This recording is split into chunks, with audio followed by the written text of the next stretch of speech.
cəmi şəhidlərimizə rəhmət eləsin. Azərbaycanın elə bir bölgəsi, elə bir kəndi, elə bir şəhəri yoxdur ki, Qarabağ uğrunda gedən bu 2-ci Qarabağ savaşında şəhid verməsin. Onların ruhu qarşısında baş əyirik. Onların bizim üçün elədiklərini heç bir zaman unuda bilmərik. Bugün məhz Gəncədəyik və şəhid Rəşadın evindəyik. Onun bir gül balası var burada. Salam, necəsən? Yaxşısan? Hə? Gedək evə? Hə? Gedək evə?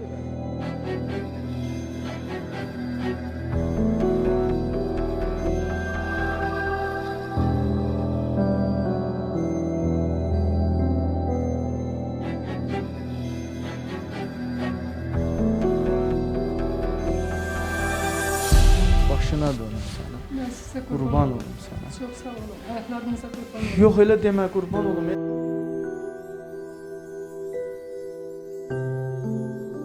Bugünə min şükürlər olsun. Şəhidimizin ayrılığı üçün sarsıntı keçirsək də, amma sevinirik ki, bu torpaqlarımız azad oldu.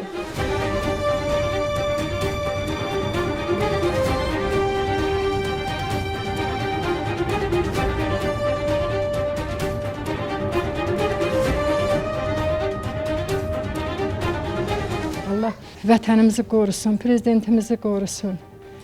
Çox minnətdarlığımı bildirirəm şəhidlərə göstərdiyi qayğıya görə. Tək qardaş idi. Çox çətinliklə böyümüşük biz.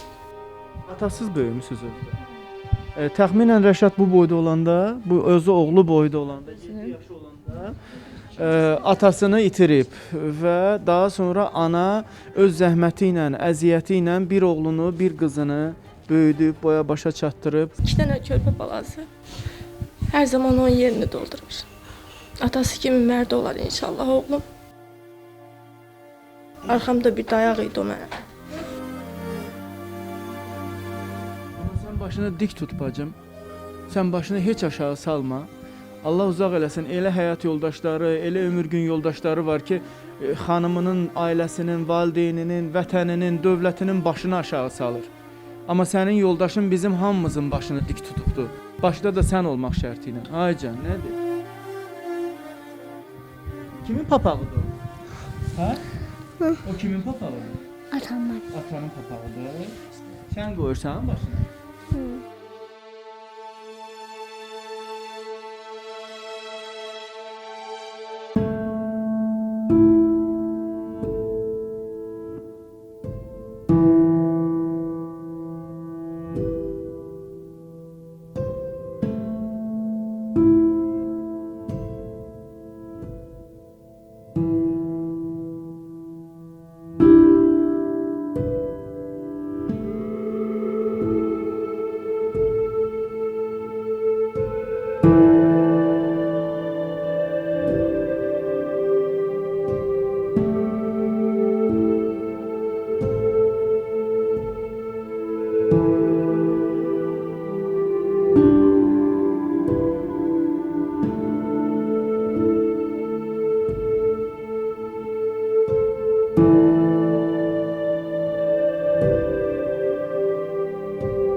Bağlıdır. Qızım atasını çox istəyir.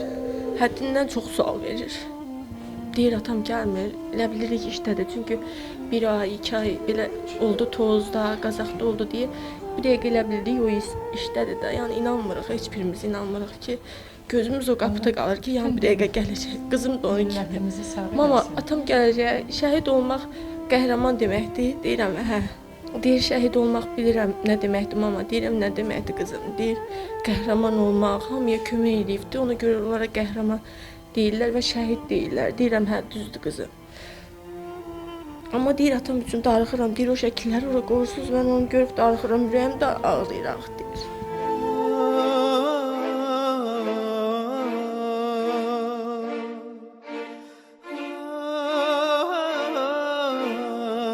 Şöhrət müəllim var, dəyərli bir insandır. Bizim Azərbaycanın doğrudan da çox dəyərli oğullarındandır. Özü bağlı qapılar arxasındadır. Allah onun qapılarını açsın. Amma sizin ailəniz üçün bax bu körpələrinizin 18 yaşına çatana qədər hər ay ailənizə 300 manat sizin kartınıza oturacaqdır. Buradan Logos ailəsinə də təşəkkürümü bildirirəm. Çox sağ olun. Minnətdaram Günel xanım, Təranə xanım, Taciyə xanım, hər bir şəhid ailəsinə təşəkkür edirik. Bacılarımızdan üzr istəyirik ki, sizin yoldaşlarınız məhz bizi Qarabağlı elədi. Amma siz onlarsız qaldınız, amma biz hamımız Qarabağlı olduq. Allah bütün şəhidlərimizə rəhmət eləsin. Bir ömür boyu fəxr eləyəcəksiniz. Bir ömür boyu hamımız qürur duyacağıq.